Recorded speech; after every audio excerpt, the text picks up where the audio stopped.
Well, my whole vision was obviously I never wanted to play D1. Like, I always wanted to play D3 so that I could have, like, a good academic career, but also, like, a good athletic career. So I could, like, balance it.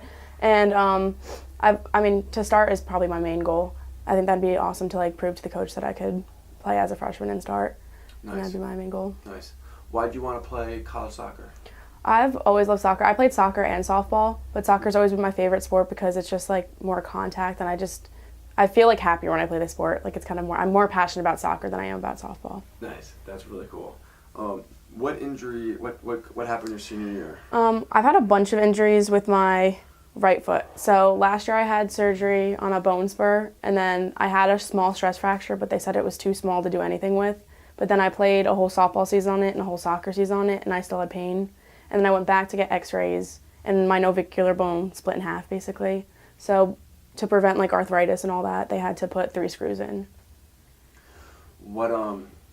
And you played your senior season with Yeah. me, right? Yeah, it's pretty intense.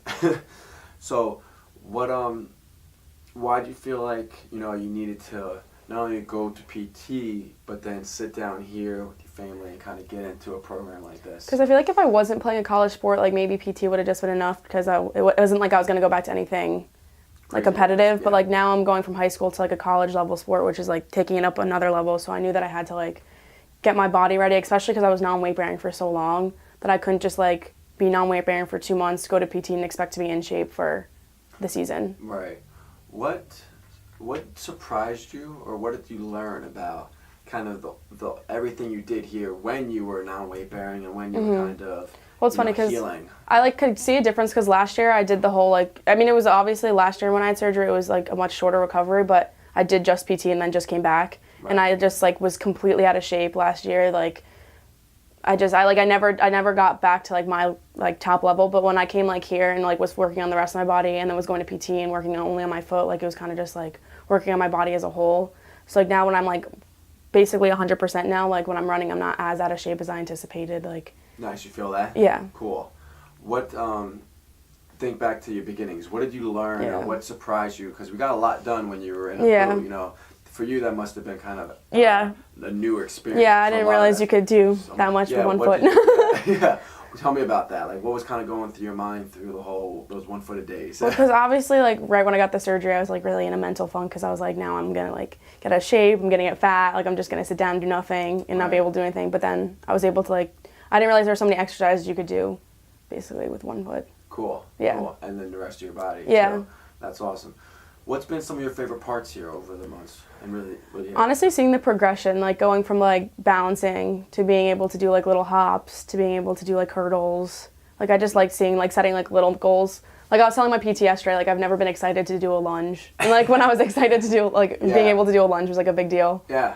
Nice. Because you earned those progressions. Yeah, exactly. Which you really lived. Yeah. And I posted it, I think, on my Insta, like, months ago. Like, one day. Yeah. She'll get there. So that's really cool. Yeah.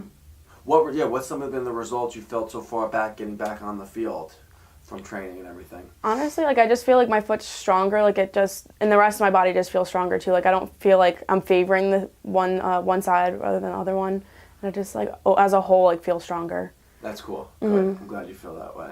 What would you say to an athlete who's, similar injuries experience, and they're kind of in that same funk?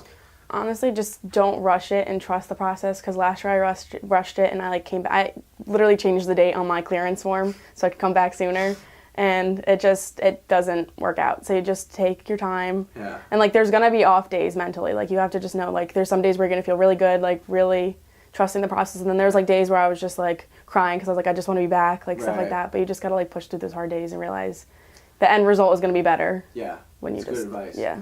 What would you say to them about specifically, they're banged up, they're in the funk, about German specifically, and how they can help them when they're I think it's definitely a good idea, because it's not like it's just focusing on the foot. And sometimes, like, you need somewhere that's not going to just focus on your foot, because you're so focused on hearing all these, like, negative things about your foot and, like, the setbacks. But then, like, you come here and it's, like, the rest of your body, and, like, you feel like you're still getting a workout in. And an athlete.